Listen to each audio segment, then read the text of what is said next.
I now have more in stocks than I did at the beginning of the year. So as the stock market has come down, instead of having 80% of my portfolio in stocks, I'm somewhat above 80%.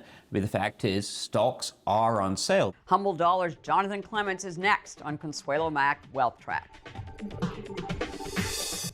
Funding provided by ClearBridge Investments, First Eagle Investments, Royce Investment Partners, Matthews Asia, Strategas Asset Management, and Women Investing in Security and Education.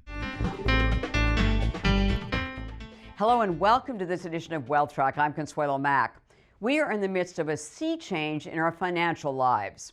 Here are the headlines. Inflation is surging for the first time in years and has reached the highest level in 40 years. The Federal Reserve is embarking on the fastest and steepest tightening cycle in decades. And value stocks are outperforming growth stocks after lagging them by record amounts for nearly a decade and a half. Well, is it time to make some changes to our financial plans? Our guest is an award-winning personal finance journalist who has been a Wealth Track regular since our launch in 2005. He was also a colleague of mine at the Wall Street Journal for several years before that. He is Jonathan Clements, the founder and editor of Humble Dollar, a free weekly online newsletter devoted to telling you everything you need to know about money. It is worth visiting. He was the personal finance columnist at the Wall Street Journal for 20 years and is the author of several personal finance books, including From Here to Financial Happiness and How to Think About Money. And he has just finished a new one, My Money Journey, which is due out in April. Now, I got an advance copy. It is terrific, and we'll talk a little bit about it in his extra feature on wealthtrack.com. I asked Clements for his perspective on the much-changed financial climate we find ourselves in. So, Consuelo, very much like you, I've spent my entire professional career in a period of declining inflation, declining interest rates, and a rising stock market. You go back to 1981, September, the 10-year Treasury note was at almost 16%. Fast forward to August of 2020, and it was at 0.5%.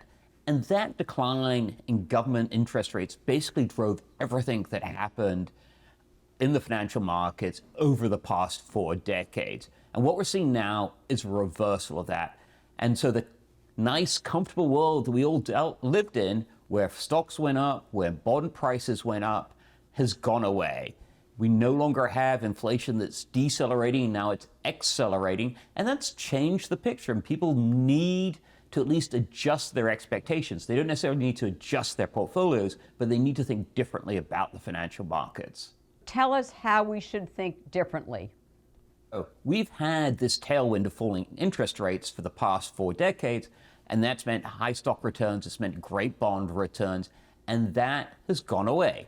So what does it mean for the future? Well, we can say with reasonable assurance that stock returns are not going to be as generous as they have been over the past 40 years, and the bond returns are not going to be as generous as they have been over the past 4 decades. So one obvious implication is that if you're in the workforce and you're looking ahead to retirement, you need to save a whole lot more money in order to have a big enough nest egg to carry you through those 30 years that you're going to spend living off your savings. I know you're a big advocate of index funds, but should we be changing some of our views if, in fact, returns from index funds from the market in general are going to be lower than they have been over the last, several decades?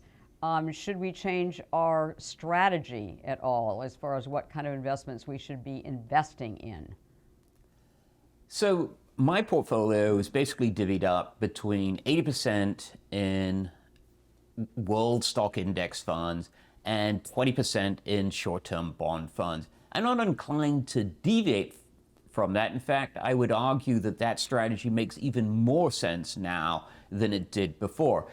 A lot of people in this environment where stocks are struggling, where bonds have been losing money, are going to say, all right, you need to get more active with your portfolio. Well, what happens when you become more active with your portfolio? One, there's a risk that you're going to start underperforming the market averages. And two, that you will definitely incur greater investment costs. So what I would say to viewers is this. Yeah, the returns from the financial markets are likely to be lower in the years ahead. So what you should do is try to ensure that you capture as much of that return as possible. And how are you going to do that? One, you want to keep investment costs to the bare minimum. Two, you want to be really careful about taxes. You don't want to lose any more to the tax man than you're currently losing, which means that you want to be tax efficient within your taxable account. You don't want to be doing a lot of trading. And meanwhile, you want to make the most of the retirement accounts that you have so that you can shelter as much gains as possible from the tax man. And finally, you want to be as broadly diversified as possible so you don't lag behind the market averages. And the way you do that is with broad market index funds. I mean, that strategy, which has been a great strategy over the decades, makes even more sense in the current environment. Jonathan, as far as investment advice, what you just told us, I don't think has changed in the last 10, 20, or 30 years as a strategy. And it's a good strategy in its simplicity, and it's the fact that you're paying a lot of attention to expenses as well and being tax efficient and everything else. But considering the major changes that have occurred, I shouldn't be doing anything different with my investments? Well, I'll tell you the one thing that I've been doing differently this year, Consuelo, is as the stock market has been coming down, I mean, not only have I been rebalancing back to my target percentages, but I've been over-rebalancing. In other words, I now have more in stocks than I did at the beginning of the year. So as the stock market has come down, instead of having 80% of my portfolio in stocks, I'm somewhat above 80%. But the fact is, stocks are on sale. And if there's anything we've learned from investing, it's that when stocks go down, buying stocks makes a lot of sense. But when you buy those stocks, you don't want to be picking individual issues, because what if you pick badly? Instead, just buy the whole market. And that's what I do. I buy the global market. If the US market doesn't do so great over the next 10 years, maybe there'll be foreign markets that do well. Being globally diversified is one way of ensuring that whatever the markets deliver, you're going to capture part of that gain. With higher inflation and the very real possibility of going into a recession as well, it makes most of us psychologically feel like we should be getting more defensive. But in fact, you are kind of upping the ante. It doesn't make you feel good, right, to be investing in the stock market? If it was easy, getting wealthy in the stock market would be achieved by everybody. To a certain degree, we need to fight every instinct in our body. Behavioral economists talk about this thing called loss aversion. We feel the pain of losses twice as greatly as the pleasure we get from gains. And yeah, when the stock market goes down and every headline is scary, we all want to hunker down. We all want to run away from the stock market. We all want to get rid of our bonds. Hey, let's just put it all in cash and wait it out. Right. But that is not the right strategy. I've seen it multiple times in the past. People panic. They move into cash, they briefly feel like they've made a smart move, and then suddenly the stock market comes roaring back. And they sit there and they know, should I get back in? Should I get back? Should I get back in? And before they know it, the stock market has doubled. The best thing to do is to settle on an allocation to stocks and stick with it through thick and thin. And what that means is that even if you don't over-rebalance, as I am currently, you should at least be rebalancing, which means you're lightening up on your cash, you're lightening up on your bonds, and you're moving more into stock. That is a proven path to wealth. You've got to buck the crowd and buy when, as they say, there's blood in the street. Going into a more challenging economic environment, things are more expensive. What's your advice? Are there any changes we should be making in our retirement planning? Yeah, this is a much tougher situation for retirees than it is for those in the workforce. For people in the workforce, the decline in the stock market, the decline in the bond market, that's an opportunity. As long as you hang on to your job and you have a paycheck in order to fund that 401k, you're in great shape. This is something that you should celebrate. But if you're a retiree who isn't adding new savings to your portfolio, the hit from the financial markets, there isn't a big silver lining to it. So what should retirees be doing? Well, I think there are a number of things that they should think about. The number one piece of advice that I would give to retirees is, if you haven't yet claimed Social Security, think about delaying. In an environment where inflation is a big issue, having a larger stream of inflation-adjusted income guaranteed by the government is a great thing. So if you can afford to, look into delaying Social Security as late as age 70. It's a great strategy for people who are worried about inflation and worried about so-called longevity risk, the risk that they're going to outlive their other assets. The other thing that you really want as a retiree is a cushion against bad financial markets. So one thing that I often say to retirees is think about having 5 years of the withdrawals that you're going to need to take from your portfolio out of stocks, out of riskier bonds, and in cash investments and short-term bonds. I mean, this is one of the things that I'm trying to do with my portfolio. I'm not yet fully retired, but when I say that I have roughly 20%, a little bit less of my portfolio in short-term bonds right now, that 20% will cover 5 years of portfolio withdrawals for me if I'm using the so-called 4% withdrawal rate. So I would say that if you're a retiree, try to keep that cushion equal to 5 years of portfolio withdrawals so that you can sit out this bear market without having to sell your stocks and your riskier bonds at fire sale prices. Right, and I heard that 4% withdrawal. I know that there are a number of financial institutions that are recommending a lower withdrawal rate. Are you still sticking with 4%? You know, I think 4% is a rough rule of thumb. You know, most retirees, and in fact, I think most people generally, when we get a time like right now where the stock market is going down, where the bond market is going down, where there's questions about whether the economy is going to tip into a recession, you know, people tend to cut back on their spending. And if you're a retiree, that's probably a pretty good strategy. We talk about managing our portfolios this way and that in retirement in order to generate the income we need. But one of the financial levers available to retirees and, of course, everybody else is to vary your spendings. You're a big believer in living a frugal lifestyle anyhow, and living below your means as a matter of course so that you can save more. But it's even more important, as you just said, in periods of market decline. How much should we be paring back? How much more should we be saving? So if you're saving for retirement, as a benchmark, I would aim to save 15% of your pre-tax income every year. Now, if you're working for a company and you have a 401k plan and they match part of your contribution, you can count those contributions to your 401k as part of your savings rate. So maybe instead of putting in 15%, you can put in 10. But overall, I would be looking to sock away 15% every year towards retirement. If you're in retirement, and again with higher inflation and higher interest rates and a tough economic environment, we'd be more frugal now in retirement as well. So let's go back to that 4% rule that we were talking about before. The 4% rule says that in the first year of retirement, you should withdraw 4% of your portfolio's value, and thereafter, every year, step up the amount that you withdraw along with inflation.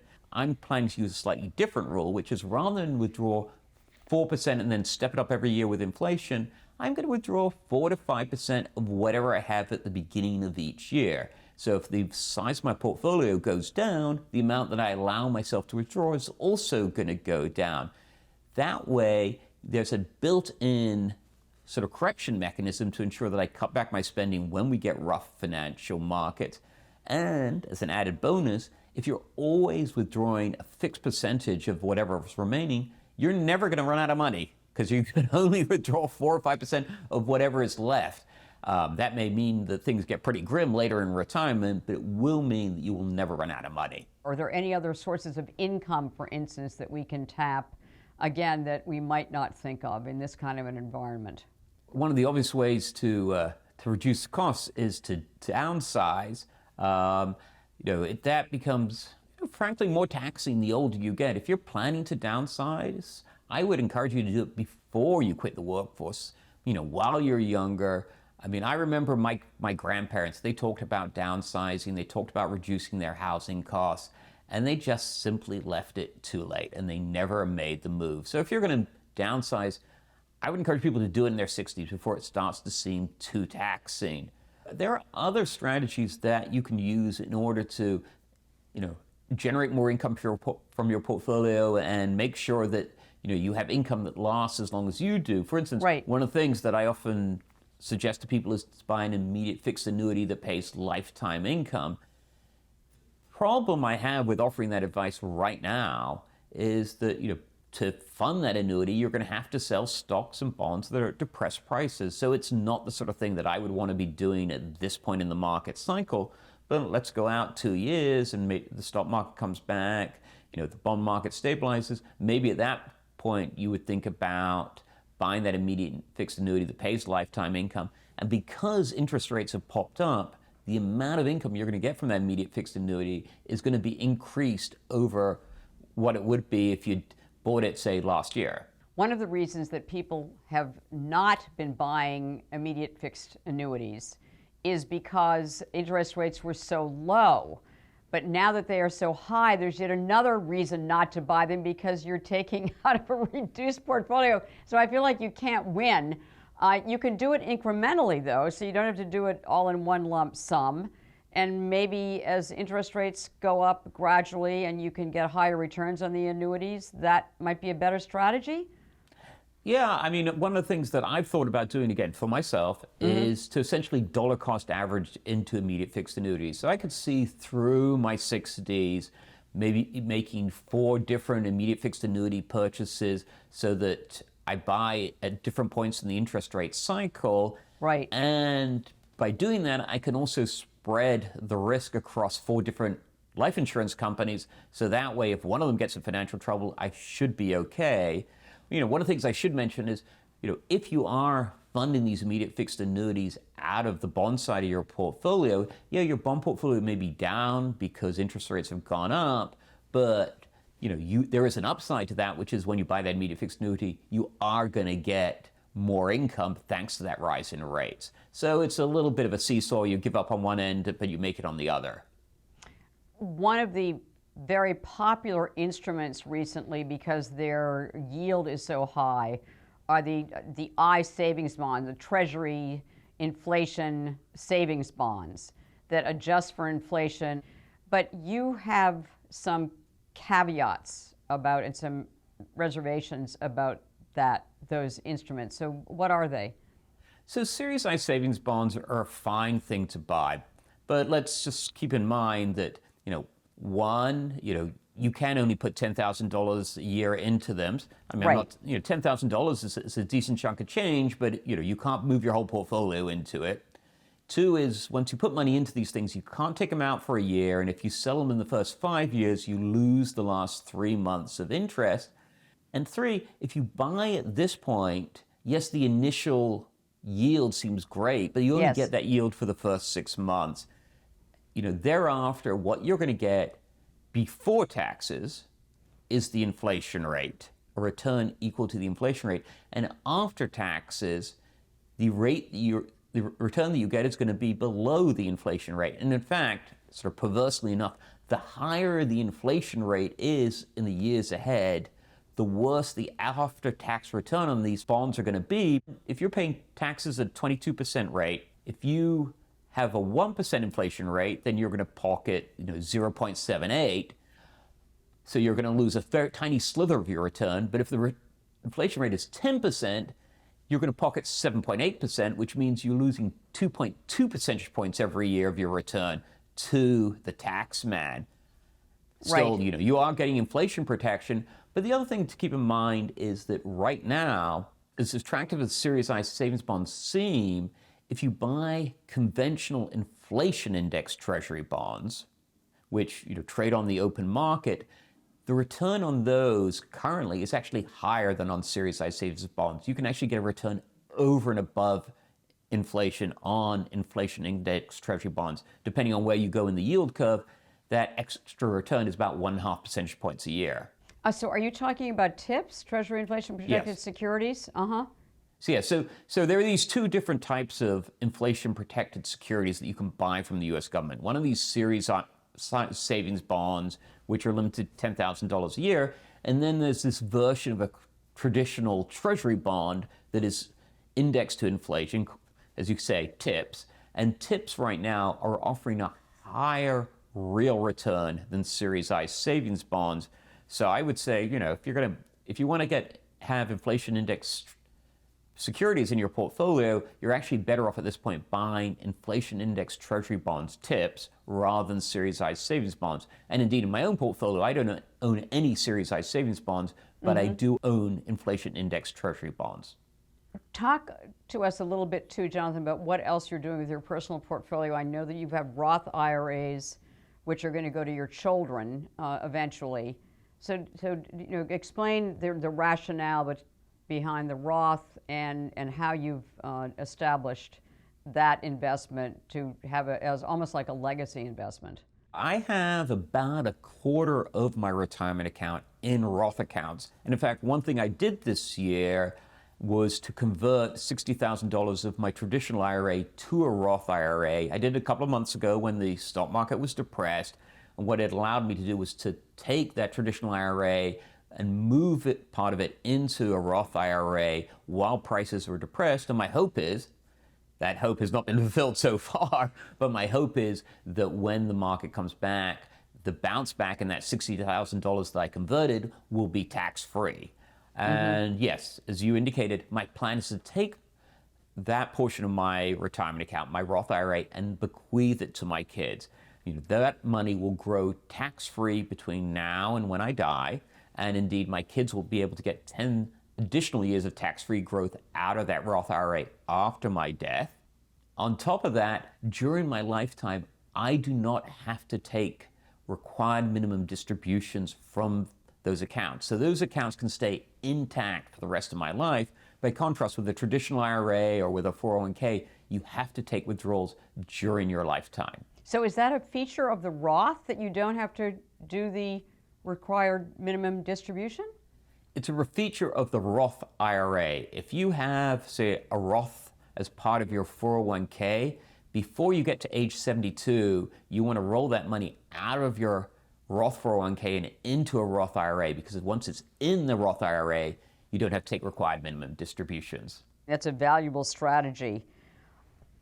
Your Humble Dollar, weekly newsletter that is free, which our audience should know about, and is terrific, and you've built a community within it of like-minded people. What's the kind of the top topic of conversation now in your community of Humble Dollar? So the number one topic that gets discussed on the website and the number one issue that we address in the articles and the blog posts that we put up is retirement. I mean, retirement is the great financial goal, the great financial conundrum. I mean, the hardest thing we will do financially during our lives is to save enough for retirement. And the trickiest thing that we will do during our financial lives is to take those savings and turn it into a stream of income that will carry us through the rest of our lives. And those two aspects of retirement are constantly talked about on the site. But then there's, much more to retirement than just saving and drawing down. People are thinking about, how am I going to spend my retirement years? When do I travel? What's going to give a sense of purpose to my retirement? Where do I live? There are a huge number of issues that come with retirement. If there's one investment that we should all have in a long-term diversified portfolio, surprise me. What would it be? Consuelo, we've done this way too often. So you know what it is. My number one investment, my favorite investment, is the investment that I have in the Roth IRAs that I plan to bequeath to my kids, is the Vanguard Total Stock Market Index Fund. It has every stock of any significance in the world within the portfolio. Whatever happens in the global markets in the years ahead, wherever there happen to be gains, I will be the beneficiary of those increases. I think it's a great core portfolio holding. Jonathan Clements, it's always such a treat to have you on Wealth Track, and you are full of wisdom, even if some of it's repetitive. Well, my pleasure, Consuelo. Thank you for having me on.